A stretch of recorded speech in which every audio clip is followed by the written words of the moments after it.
So yesterday, Donald Trump decided to remind everybody, because it had been a few days since he let us know, that he's a massive racist.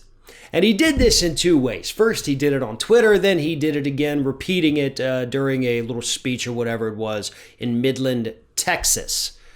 The president went out there and assured these frightened middle-class white suburbanites that he's not going to let low-income housing projects move into their suburbs. The president said, quote, "You know the suburbs. People fight all of their lives to get into the suburbs and have a beautiful home. There will be no more low-income housing forced into the suburbs. It's been going on for years. I've seen conflict for years. It's been hell for suburbia." Now, what the president is actually referring to is the 2015 Affirmatively Furthering Fair Housing Rule that was put in place by the Obama administration. It said states, cities, localities had to proactively not engage in housing discrimination if they wanted to receive federal funding. That did not mean that you would go into a neighborhood in the suburbs and suddenly there would also be a housing project right in the middle of it. That's not a thing that ever happened. That never, ever happened. But Trump preys on the stupid. Trump preys on the fearful.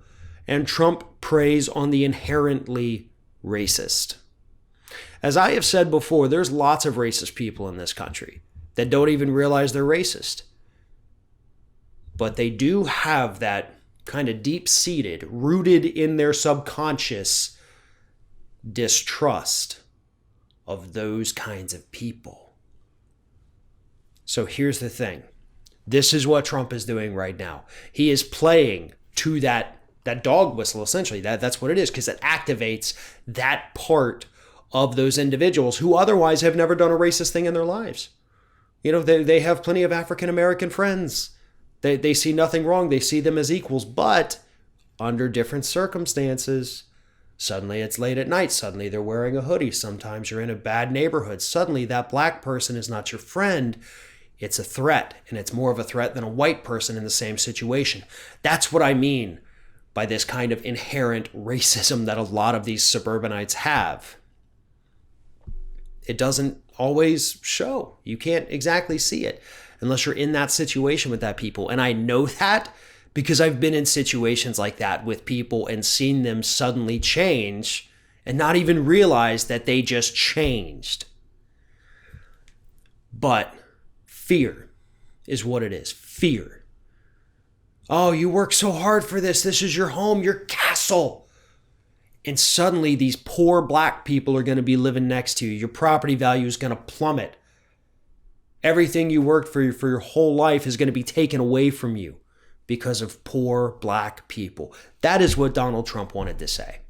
You know, housing discrimination, is one of the cornerstones of the civil rights movement. It was something that persisted long after the civil rights movement. Housing discrimination has been one of the largest areas of ingrained systemic racism here in the United States for 70 years. And Trump is telling people, we're going to go back to that. This country had made a little bit of progress on it.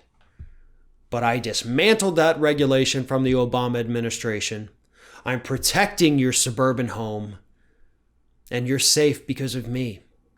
You can walk the streets of your neighborhood. You can walk your dog. Your kids can go out and ride their bikes without ever having to worry about running into a poor black person. So vote for me in 2020. Unless, of course, as he tells us, you want Joe Biden to come in and put the poor black people right next door to you. He did bring up Joe Biden, letting the poor people, the black people, come into their neighborhoods. He did bring that up. This is racism. I know all the Trump supporters, the MAGA hat wearers are out there saying, he didn't even mention black people. It's because y'all aren't smart enough to understand it. That's what this is. It's been happening for decades. Open your frickin' eyes. And more importantly, open your ears. And maybe you'll hear the dog whistles too.